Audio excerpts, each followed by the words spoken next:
Benim kardeşim Tayfun Gülsün, bundan 3,5 yıl evvel okulda bir olay işlemiştir.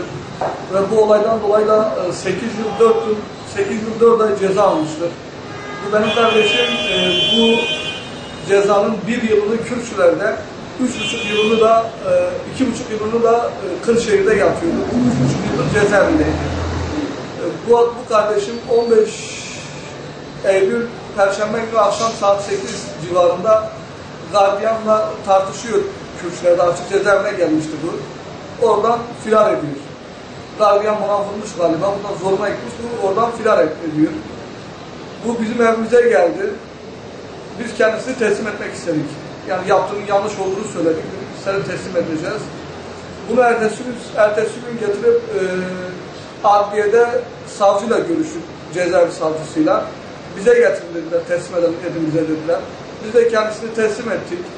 İşte teslim ettikten bir gün sonra da bütün gazetelerde, televizyonlarda asılsız haberler yapılmış bunun adına. Güya bu işte yarım kalan işi tamamlamak için kaçtığı söyleniyor televizyonlarda.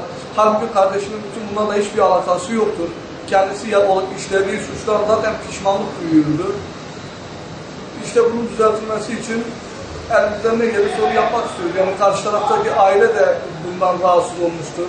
Biz onlara sesimizi duyurmak için bunu yaptık bir yandan da.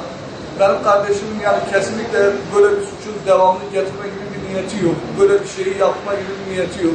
Sadece işte gardiyanın vurmasından, yani gardiyanın kendisini dövmesinden dolayı kaçtığını söyledi.